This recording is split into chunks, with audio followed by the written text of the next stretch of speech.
از مشکات الانوار یک کیسه میارد که دوره های پیغمبری خدا بود و حضرت عمر رضی الله عنه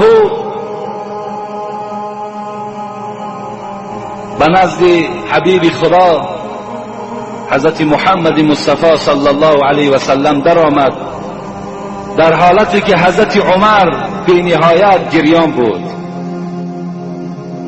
حبیب خدا از او پرسید: ما یبکیک یا عمر؟ ای عمر، ای وزیر من،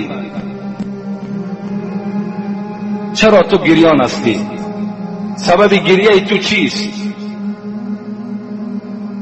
گفتن: ای پیغمبری خدا، بیرون دروازه یک جوان هست، چنان گریه دارد که گریه او مرا در گریه آورد.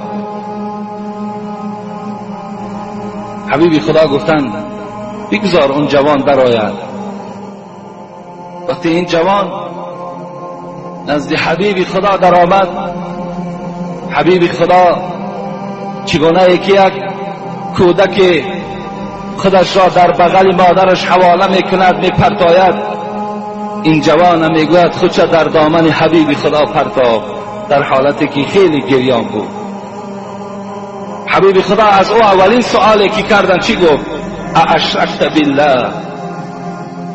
گفت: جوان چرا گریه میکنی؟ گفت: گناهی خیلی بزرگی را انجام دادم، خیلی گناهی کلان کردم. گفت: اشرکت بالله؟ آیا با پروردگار شریک آوردی؟ اولین سوالی که بود از پیغمبر خدا به این جوان این بود: اشرکت بالله شیئا؟ با پروردگارت آیا شریک آوردی؟ زیرا حبیب خدا میدانست ان الله لا یغفر ان یشرک به و یغفر ما دون ذلک لمن یشاء. پیغمبر خدا میدانست که خداوند در قرآن گفته است: من کسی را که در ذات من شریک می آورد اصلا نمی بخشم، بغیر شرک هر گناهی که میکند پروردگار او را می بخشد. خداوند شرک به خدا را نمی بخشد. انه من یشرک بالله فقد حرم الله علیه الجنه و مأواه النار. خداوند میگوید کسی که شرکی به سوی من میآورد، به تحقیق حرام گردانیدم جنت را بر او و برای این انسان مشرک با شیشگاه در آتش دوزخ تیار کردم. اذ قال لقمان لابنه یا بنی لا تشرک بالله ان الشرک لظلم عظیم. حضرت لقمان می آید وقتی فرزندش موعظه داشت، گفت: ای فرزند من، به پروردگارت شریک نیار و پروردگارت شرک نورز که از شرک دیده گناهی وزنی وجود ندارد.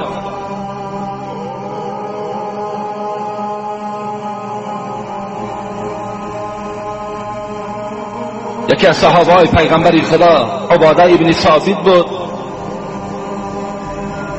میگن اوصان خلیلی بسبع خصال، به 7 چیز پیغمبر خدا مرا نصیحت کرد. یکم چی گفت؟ لا تشرک بالله و این قطعتم او حرقتم او صلبتم.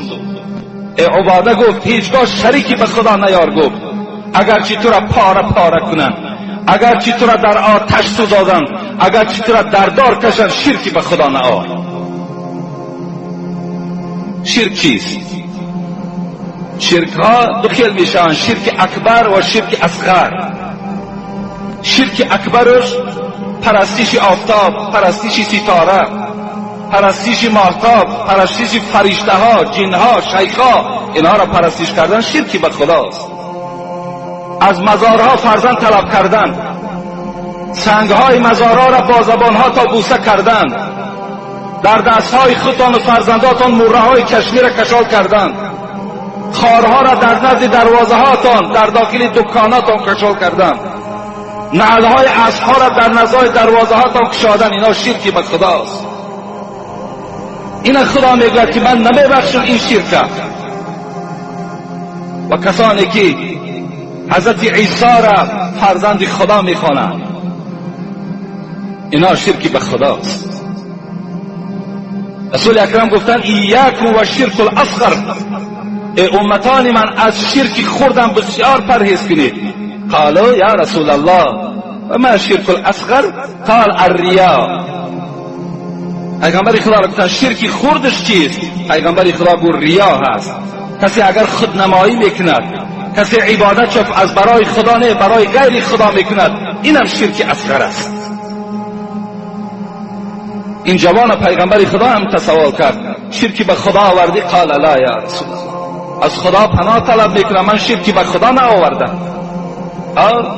اقتلت نفسا بغیر حق، آیا یگان آدم کشتی؟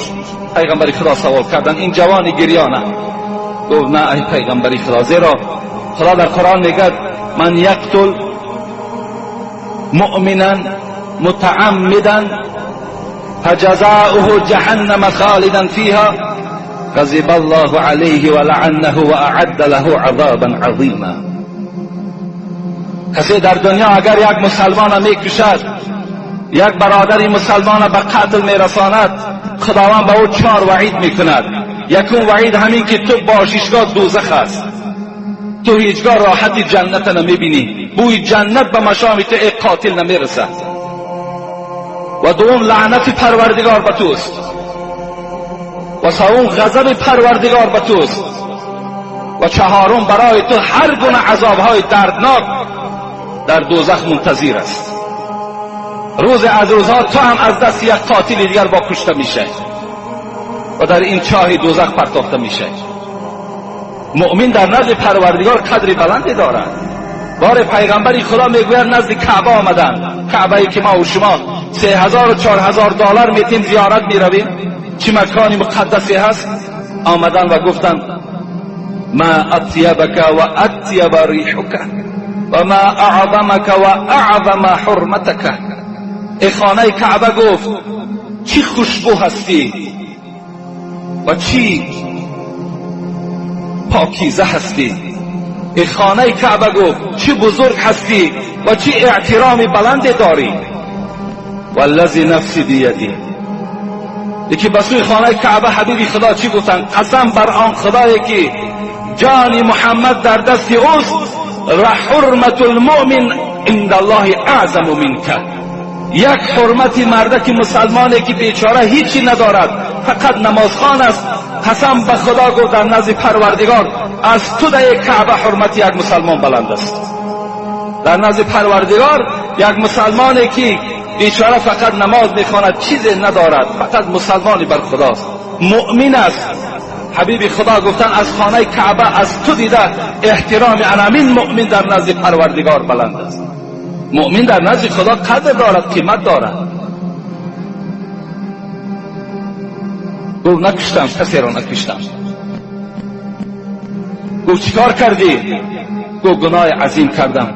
گفت کرسی پروردگار کلان است یا گناهی تو؟ گفت گناهی من کلان است ای پیغمبری خدا. عرش کلان است یا گناهی تو؟ گفت عرش در نزد گناهی من عاجز است. گفت گناهی من کلان است. گفت آیا خدا بزرگ است یا گناهی تو؟ مقصد از خدا بزرگ بودن این رحمت و مغفرت پروردگار زیاد است یا اینکه گناهی تو؟ گفت رحمتی خدا البته زیادتر است. گفت اخبرنی عن ذنبک، پس از گناهت مرا درکدار کن. گفت استحی منک یا رسول الله، شرم میکنم. یا حبیبی خدا گفت من شرم میکنم که این گناه را در پیش تو ظاهر کنم. حبیبی خدا گفتن لا تستحی منی اخبرنی عن ذنبک، از من شرم نکن. وقتی گناه کردی از خدا و حبیبی او شرم نکردی، الحال شرم میکنی؟ خبر ده. گفت چی گناه کردی؟ این بنده خدا، این بنده گناهگار. و حبیبی خدا گفت 7 سال شد من کسب نباشی دارم. در قبرستان مرده نو آوردن، شب میکنم قبر، کفنی او را میگیرم و مرده را عریان در گلستان، درم گلستان میپرتایم. 7 سال شد که در این گناه من مبتلا هستم. لیکن دیروز یک زن از زنهای مدینه را آوردن، من او را وقتی که بیرون کردم و کفن او را وقتی که از بدن این زن جدا کردم، بدن زیبای او و پاکیزه او، در دل من شیطان وسواس پیدا کرد که اینو تجاوز کن. چگونه که خداوند در قرآن میگوید لا تتبعوا خطوات شیطان انه لكم عدو مبین انما یأمركم بالسوء والفحشاء وان تقولوا علی الله ما لا تعلمون. خدا میگوید ای بندگان خدا آگاه باشید، دشمن شیطان دشمن آشکارای شماست. هیچگاه وی از شما نیکی نمیخواهد، شما را فقط به بدی میخواهد، فقط میخواهد شما با کردارهای بد دست دهید.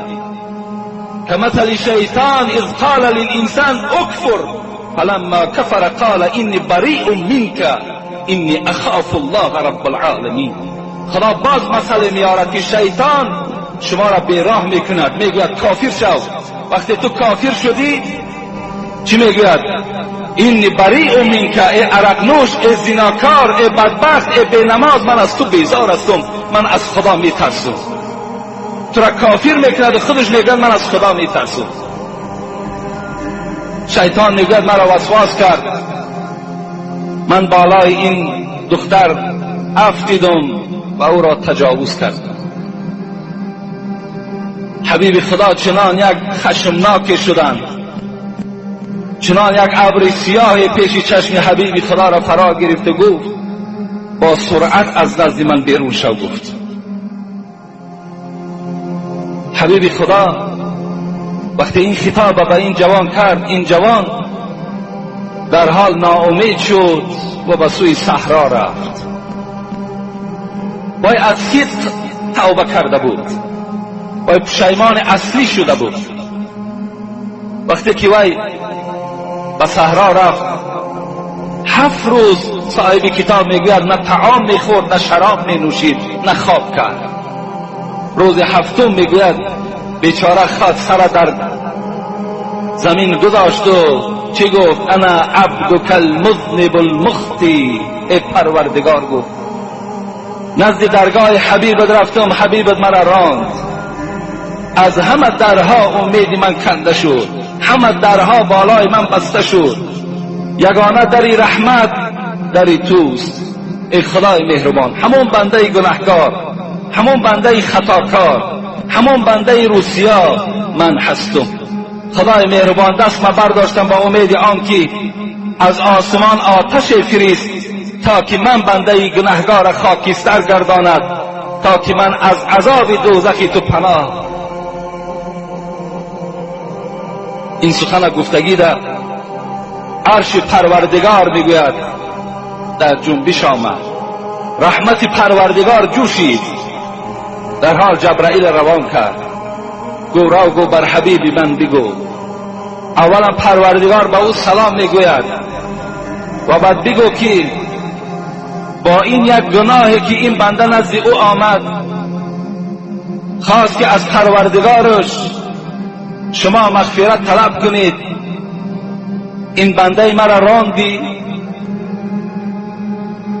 اگر روز قیامت امتان او چنان گناه‌های دارد که از کوه بلند هستند، اونها را چگونه رفتار بکرده باشد؟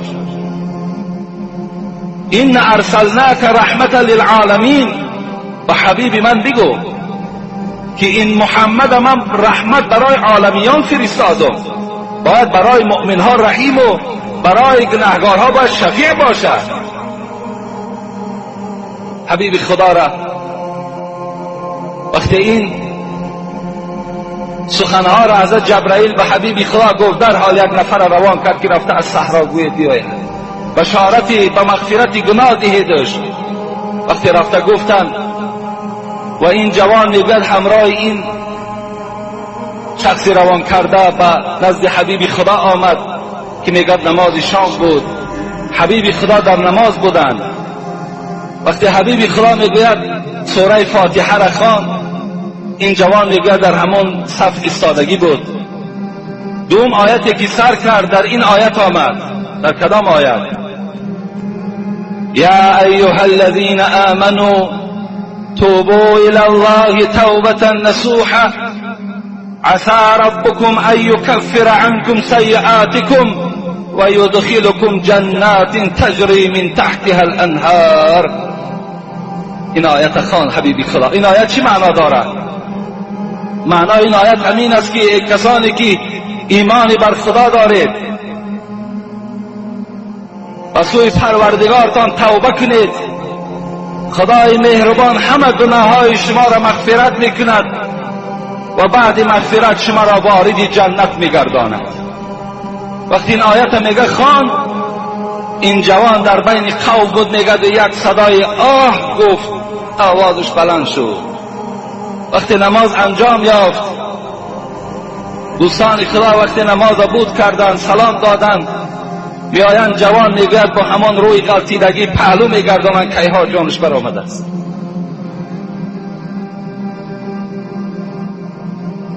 این گونه بنده با این گونه گناه خداوند گناه او را بخشید. خداوند برای او بشارت روان کرد که ما گناه او را بخشیدیم.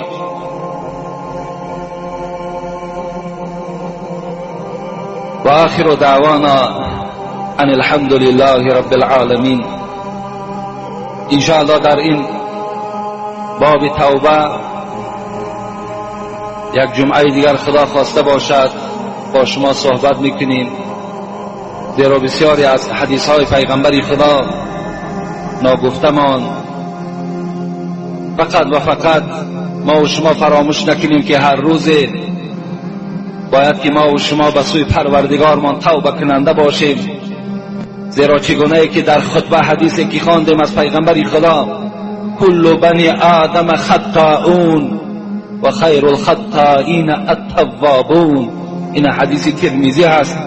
پیغمبر خدا گفت همه فرزند آدم خطاکار است، اگرچند کوشش میکند لکن از سهو و قصور، از سهو و کمبودی ها هیچ وقت خالی نمیماند بنده مؤمن.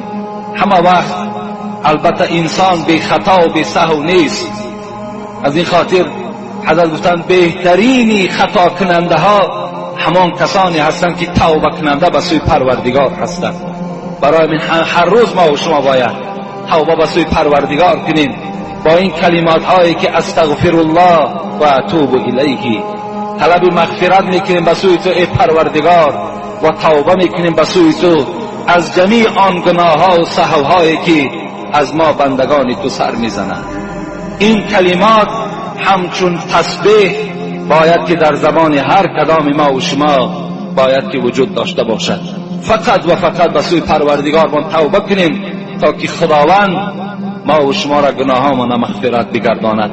خدای مهربان عاقبت همه ما بندگانت را به خیر بگردانی و خدای مهربان همه ما بندگانت را توبه کننده بگردانی و در دل آن بندگانی که امروز در فسق و عصیان گرفتار هستند، خدایا این لذت توبه را در دل آنها هم جایگیر بگردانی